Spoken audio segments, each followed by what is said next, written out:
Good morning fourth class students. Myself Rajinanda from Happy Cambridge School. I am your SST teacher. Students, आज की class में हम लोग lesson number 4 the western desert के बारे में पढ़ेंगे। पेज नंबर 21 है आपकी बुक में बेटा। ये दी वेस्टर्न डेजर्ट का क्या मतलब है? पश्चिमी मरुस्थल या रेगिस्तान। हम मरुस्थल भी कहते हैं और रेगिस्तान भी कहते हैं। ठीक है, तो आप कुछ भी समझें इसको कि पश्चिमी मरुस्थल। मैप में जब आप देखते हैं तो वेस्ट साइड कौन सी होती है? ये वाली साइड। तो यहाँ पे सारा रेगिस्तान एरिया आता है, डेजर्ट एरिया होता है। ठीक है, तो उसी के बारे में पढ़ते हैं। इसे हम दी ग्रेट इंडियन डेजर्ट भी कहते हैं, इस नाम से भी जाना जाता है। A desert is a land with very scanty और नो रेनफॉल। जो रेगिस्तान है, रेगिस्तान की जो धरती है वो या तो वहाँ पर बहुत ही कम या ना के बराबर बारिश होती है। There is no vegetation and scarce wildlife. वहाँ पर ना तो कोई वनस्पतियों का मतलब, वेजिटेशन का मतलब होता है वनस्पतियाँ, मतलब कि पेड़ पौधे। ना तो वहाँ पे कोई पेड़ पौधे पाए जाते हैं और ना ही कोई वन्य जीव जंतु। The surface of the desert is sandy.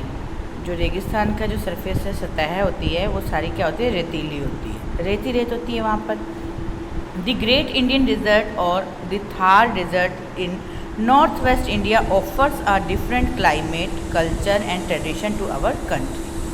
जो हमारा भारतीय मरुस्थल है या हम उसे थार मरुस्थल के नाम से भी जानते हैं, वो कहाँ पर है? भारत के नॉर्थ वेस्ट में, उत्तर पश्चिम में। और उससे हमारे देश को क्या क्या क्लाइमेट, वहाँ की मौसम, जलवायु, कल्चर, सभ्यता और संस्कृति मिली। ठीक है, क्योंकि वहाँ की वजह से ही हमारे इंडिया के अंदर एक अलग से कल्चर और ट्रेडिशन दिखाई देता है, मिला है। The Thar desert is located to the west of the northern plains. उत्तरी मैदानों के वेस्ट साइड में थार डेजर्ट स्थित है। It covers most part of Rajasthan. ये ज़्यादातर क्या है? राजस्थान का पूरा एरिया जो है, पार्ट हिस्सा आता है इसमें। It lies to the west of the Aravalli hills. ये अरावली की जो पहाड़ियाँ हैं उसके पश्चिम में पड़ता है। Extending from the run of Kutch in Gujarat to the borders of Haryana. Gujarat में रन ऑफ कच्छ तक ये फैला हुआ है और हरियाणा के बॉर्डर से लेकर गुजरात के रन ऑफ कच्छ तक ये फैला हुआ है। The desert also stretches in through Pakistan in the west. और जो ये रेगिस्तान है ये पाकिस्तान तक भी, पाकिस्तान से भी जुड़ा हुआ है, वहाँ तक भी फैला है पश्चिम साइड से। Do you know the Aravalli ranges are the oldest mountain system in the world. जो अरावली की श्रृंखलाएँ हैं, पहाड़ियाँ हैं, वो सबसे पुराने पर्वत हैं संसार के। At different places there are small hills of sand. अलग अलग जगहों पर छोटी छोटी रेत की पहाड़ियाँ हैं। These are called sand dunes. इन्हें क्या कहा जाता है? रेत के टीले।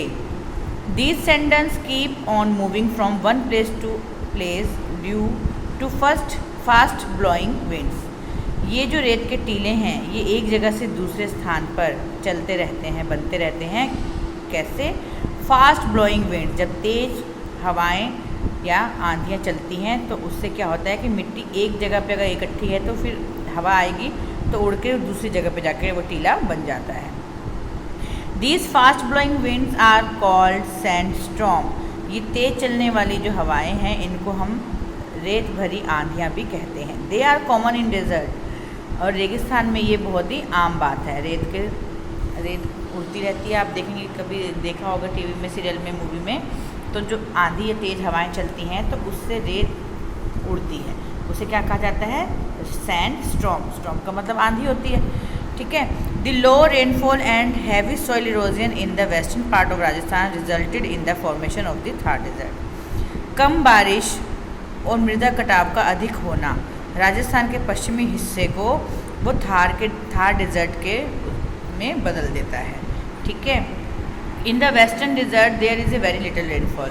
और जो पश्चिमी रेगिस्तान है वहाँ पे बहुत कम बारिश होती है। There is hardly any vegetation in the desert. यहाँ पे मुश्किल से ही कोई पेड़ पौधे आपको वनस्पति मिलेगी। But at some places only thorny shrubs can be seen. लेकिन कुछ स्थान पर, कुछ जगहों पर कुछ कंटीली झाड़ियाँ पाई जाती हैं, जैसे कि कैक्टस। ठीक है, रेगिस्तान में कैक्टस इजीली हो जाते हैं, मिलते हैं। Sometimes underground water comes out of the surface of the earth. कभी कभी ज़मीन के नीचे से जो पानी है वो बाहर आ जाता है पृथ्वी की सतह पर, एंड फॉर्म्स ए पूल, और एक छोटा सा तालाब बनाता है। उन तालाब को हम क्या कहते हैं? This is called an Oasis. इसे हम ओसिस के नाम से भी जानते हैं। जो छोटे छोटे पानी के तालाब होते हैं, पानी की जगह होती है, उसे हम ओसिस कहते हैं। सम वेजिटेशन लाइक डेट, पाल्म, कीकर, बबूल एंड ग्रासेस ग्रो देयर।